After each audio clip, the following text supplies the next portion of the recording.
स्वागत, आभार, क्षमा घड़ी, राम नाम, सत श्री अकाल। तो चलिए एक बार फिर से विश्वासपुर की एक और आप सभी के समक्ष एक शिक्षाप्रद कहानी जो है आज हम लेकर के हाजिर हैं 9th फॉर्म की। और मैं आप सभी का अपना राजेश सर। तो राजेश सर की क्लास में आपका दिल की गहराइयों से अभिवादन, अभिनंदन, आभार और नमस्कार। तो लेकर के एक बार फिर से हम 9th फॉर्म का ही आपका लेसन 4 जो है डिस्कस कर रहे हैं। Student for your time information कहानी वेरी सिंपल कि कई बार कुछ ज्यादा ही स्मार्ट लोग होते हैं दुनिया में, अपने आप को बहुत ज्यादा सुपीरियर मानते हैं और ना जाने कहीं ना कहीं किसी ना किसी के समक्ष अपनी सुपीरियोरिटी शो करते हैं, दूसरों को नीचा दिखाते हैं। तो बेटा मेरे ख्याल से चीज अच्छी नहीं होती। बट वही जैसे जिसकी सोच, आप तारक मेहता के उल्टा चश्मा में बाघा को देखते हैं, बाघा कैरेक्टर है, वो कहते हैं जी जैसे जिसकी सोच। तो ये सोच पे है और वो जो ऐसी प्रवृत्ति के छोटी सोच के लोग होते हैं ना बेटा, वो उतना ही सोच सकते हैं जितनी उनकी सोच होती है। तो ऐसी छोटी सोच वालों से हमें नहीं कुछ भी कहना, हमें सिर्फ ये कहना है कि हमें अपना काम ईमानदारी से करना चाहिए। और दूसरी बड़ी चीज जिंदगी में हमेशा एक ही चीज सिखाई है बेटा, दुनिया में जो भी लोग हैं nobody is perfect, this is a fact. हर इंसान ने कहीं ना कहीं कुछ ना कुछ छोड़ा है परमात्मा ने कि अपने आप पर इसको कहीं घमंड हो, लेकिन फिर भी कुछ घमंडी लोग होते हैं। And always keep remember pride हाथ फॉल, घमंडी का सिर नीचा। तो चलिए यहाँ बात करते हैं मेन पॉइंट्स मैप में। मेन कैरेक्टर्स हमारे पास है foolish king and foolish ministers, second a guru and his disciples, and another one the main points thief broke into the house of a rich man, the king's weird justice, more drama at the stake, guru's master trick, good days return। तो चलिए इस कहानी के माध्यम से जानते हैं कि इस कहानी में जो है क्या जो एक लेखक है बताना चाहता है कि किस तरह से ज्यादा सियाने, ज्यादा समझदार लोग अपनी ही उस चातुर्य में फंस जाते हैं और कैसे उनका विनाश हो जाता है। तो बेटा घमंड नहीं करी, घमंडी का सिर नीचा होता है और विनाश की तरफ लेके जाता है। The kingdom of fools, it was long ago, काफी लंबे समय की बात थी। There was a kingdom of fools, मूर्खों का राज्य था। And both the king as well as his ministers were fool, राजा तो क्या, अरे उसके मंत्री भी जो थे वो मूर्ख थे। They ordered all things to be reverse, और उन्होंने सारी उल्टी चीजों का एक आदेश दिया हुआ था। People were ordered to work during the nights and sleep during the day, कि जो लोग हैं वो दिन में तो सोएंगे और रात को काम करेंगे। Anyone who didn't obey this order would be put to death, जो नहीं मानेगा उसे मृत्यु की सजा होगी, मृत्यु दी जाएगी। So out of fear people obeyed the king, इसलिए जो डरे हुए लोग थे उन्होंने राजा की बात को माना। Arrival of a guru and his disciple, second point, one day a guru and his disciple arrived in the city, एक दिन एक गुरु और उसका शिष्य उस नगर में पहुंचे। They were surprised to find, वो ये जानकर के हैरान थे that there was no activity, कोई गतिविधि नहीं है। And everyone in the kingdom was sleeping during the day, हर कोई राज्य में दिन में सोया हुआ था। व्हेन द नाइट फेल, जब रात हुई, everyone got up and started doing there normal work, और हर कोई उठा और अपना सामान्य काम करना शुरू कर दिया। देखिए बच्चे ऐसे ऐसे लोग हैं दुनिया में। The guru and the disciple were hungry, गुरु और जो शिष्य थे वो भूखे थे। They purchased some food items, उन्होंने कुछ खाने की, भोजन की जो वस्तुएं खरीदी। They were surprised to find, ये जानकर के हैरान थे that the price of everything was the same one duddu, और सभी चीजों की चाहे वो कितनी मूल्यवान थी, एक डूडू उसकी कीमत रखी गई थी, ओनली वन डूडू। The guru leaves but the disciple insist to stay, गुरु समझ जाएंगे, गुरु तो गुरु ही होता है बच्चे, गुरु जो है वो गुरु ही होता है। But the disciple insist to stay, insist होता है आग्रह करना, लेकिन शिष्यों ने जिद कर रहे थे गुरु जी हम यही रुकेंगे। गुरु एडवांस रियलाइज्ड, गुरु को तुरंत अभाव जो है एहसास हो गया था। It was the kingdom of fools, मूर्खों का राज्य था। He decided to leave the kingdom without delay, बिना किसी देरी के उसने उस राज्य को छोड़ने का फैसला लिया। ही टोल्ड हिज डिसिपल, उसने अपने शिष्यों को बताया that their lives were in danger, उनका जीवन खतरे में था। As the fools could create any unpleasant situation for them, कि जो मूर्ख थे वो उनके लिए कोई भी ऐसी आपत्तिजनक स्थिति पैदा कर सकते थे। But the disciple was feeling happy, लेकिन शिष्य जो है वो वहां पर बहुत खुश था। Because everything was cheap in kingdom, राज्य में हर चीज सस्ती थी, चीप हल्की सस्ती। While the guru decided to leave the kingdom, और जबकि गुरु ने राज्य को छोड़ने का फैसला लिया, the disciple insisted to stay, और डिसिपल ने उसे रोकने का आग्रह किया, सो दैट ताकि he could enjoy cheap food, ताकि वो सस्ते भोजन का आनंद ले सके। Next point, burglars in the rich man's house. One day a thief broke into the house of a rich man, एक दिन एक चोर अमीर आदमी के घर में घुसा। broke into सेंध लगना, घुसना।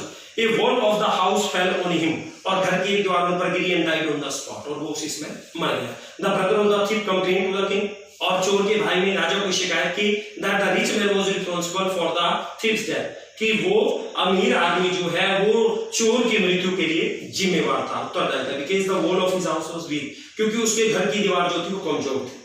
Next point, the Kings wire justice, the owner of the house was summoned, उस घर के मालिक को समन में बुलाया गया, बट ही सेड, परंतु उसने कहा that the bricklayer who had constructed the wall was responsible, bricklayer और but he said that the bricklayer, और वो ब्रिकलेयर, ब्रिक जो ईंट लगाने वाला मिस्त्री है जिसने दीवार को बनाया था वो जिम्मेवार था। इवेंचुअली एट लास्ट आखिर में द ब्रिकलेयर वाज समन, मिस्त्री को बुलाया गया, who shifted the blame on to a dancing girl, जिसने अपना ब्लेम एक नाचने वाली नृत्य वाली लड़की के ऊपर ब्लेम कर दिया, दोष लगा दिया। इस तरह उसने कहा that when he was making a wall, जब वो दीवार बना रहा था, ए dancing girl passed several times through the street, a dancing girl passed several times, एक नृत्य करने वाली लड़की कई बार वहां से गुजरी थ्रू द स्ट्रीट, उस गली से, which distracted his attention, distracted means diverted, उसके ध्यान को हटा दिया। फर्दर आगे, the dancing girl told the king, dancing girl ने राजा को बताया that she had ordered a goldsmith to make jewellery for her, उसने एक सुनार को उसके आभूषण बनाने के लिए दिए थे, he did not make it in time, और उसने इसे समय पर नहीं बनाया, so she had to pass through the street several time, इसलिए गली में से उसे कई बार गुजरना पड़ा।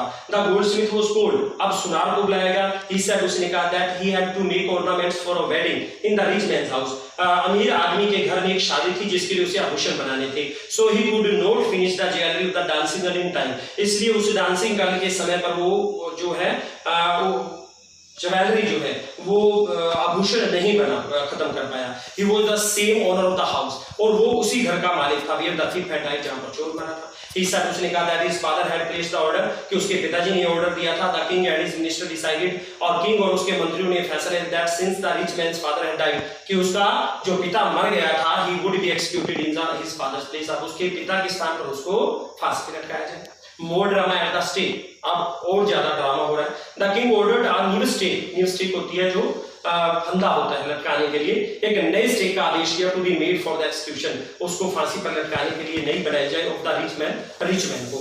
ही was brought to the stake, उस फंदे के पास उसे लाया गया, बट इट वाज फाउंड, ये जाना पाया गया that he was very thin, वह बहुत पतला था, the stake didn't fit him, और जो वो फंदा था उसको पूरा नहीं आया। The king ordered for the search of a fat man to fit the stake, king ने राजा को ऑर्डर फॉर द सर्च, आदेश दिया, राजा ने आदेश दिया कि उस बंदे को, उस व्यक्ति को ढूंढो जो इस फंदे पर पूरा है जिसकी गर्दन। So he was brought to the place of execution, इसलिए उसे फांसी के स्थान पर लाया गया। Now he remembered his guru and prayed to, शिष्य फंस गए, ठीक है, शिष्य फंस गए यहाँ पर बच्चे, और उसने गुरु को याद किया और उससे प्रार्थना की विद हिज मैजिकल पावर्स, और दैवी शक्तियां तो गुरुओं के पास होती हैं, ऋषि महर्षियों के पास, उसने अपनी डिवाइन पावर से द गुरु सो एवरीथिंग, हर एक चीज देखी, and at once reach there, और तुरंत वहां पहुंचा। He told something to the disciple in his ears, और उसने शिष्य को उसके कानों में कुछ बताया था, डिसिपल अंडरस्टूड हिम, और शिष्य उसे समझ गया। Next point, gurus master trick, अब गुरु की एक जो मुख्य चाल थी। Now the guru and his disciples started quarreling, गुरु और शिष्य आपस में लड़ना शुरू कर दिया। Each wanted to die first, हर कोई पहले मरना चाहता था। The king asked them why they were eager to die, राजा ने उनको पूछा कि तुम मरने के लिए इतने बेचैन क्यों थे।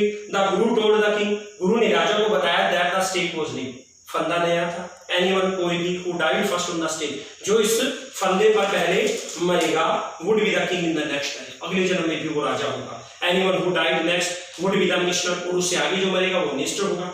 This forced the king and the minister to ponder over the situation. Ponder over means think होगा, चिंतन करने के लिए उन्होंने मजबूर कर दिया राजा और उसके मंत्रियों को। किसने? गुरुजी ने। They wanted to be the king and the minister in the next life too, और वो राजा और मंत्री अगले जन्म में भी बनना चाहते थे। At night, रात्रि में they went to the prison secretly, वो बिल्कुल चुपचाप रहस्यमय ढंग से जेल में गए, and released the guru and the disciple, गुरु और शिष्यों को मुक्त कर दिया। They replaced themselves in their places, और जो राजा और मंत्री पहले वाले थे वो गुरु और शिष्य की जगह खुद रह गए। So the next day, अगले दिन they were taken to the stake and executed, और उनको फंदे पे लटका के फांसी दे दी गई। Good days return, अच्छे दिन वापस। When the people came to know the death of their king, जब लोगों को उनके राजा की मृत्यु के बारे में पता चला, and the minister और मंत्रियों के लिए वो बहुत दुखी थे। They discussed the future of the kingdom, उन्होंने they discussed the future of the kingdom, उन्होंने राज्य के भविष्य के लिए वार्तालाप की। They requested the guru and the disciple to be their king and the minister, और उन्होंने गुरु और उसके शिष्यों से राजा और मंत्री बनने का जो है गुहार लगाई, प्रार्थना की। They agreed to rule the kingdom, और वो राज्य करने उस राज्य पर शासन करने के लिए सहमत थे, बट नो वन कंडीशन, बगैर किसी शर्त के। The old laws would be change, पुराने नियम अब बदल दिए गए, इट वाज एग्रीड अपॉन, और सब सहमति होगी, and the good days return to the kingdom, और राज्य में फिर से दोबारा अच्छे दिन लौट आए। तो बेटा गुरु बिन गत नहीं, पेशा बिन पत नहीं, गुरु तो बच्चे गुरु ही होता है, और गुरु कभी भी अपनी वो सारी ट्रिक नहीं किसी को देता, कुछ न कुछ अपने पास भी हुनर रखता है। ऐसी एक छोटी सी कहानी थी कि एक गुरु जो होता है ना, वो गुरु ही होता है। तो गुरु से मेरे गुरुजनों ने बताई मुझे एक बात, और उन्होंने बच्चे एक ही चीज कही कि गुरु के पास बहुत कुछ होता है, लेने वाला चाहिए। तो बेटा एक अच्छा विचार है। आज जो है जहां मुझे लगता है पोस्टों के माध्यम से कि आज अध्यापकों की कदर नहीं रही है, अध्यापकों को वो मान सम्मान नहीं, सभी भी एक जैसे नहीं है, all are not equal student, कि पांचों उंगलियां एक बराबर नहीं है, बट कहीं ना कहीं तो कुछ है, और all are not equal in their behaviour, the teachers also, teacher भी एक जैसे नहीं होते, तो वो सब एक जैसे गिने जाते हैं। तो कम से कम गुरुओं की कदर करिए, इन्हीं विचारों के साथ।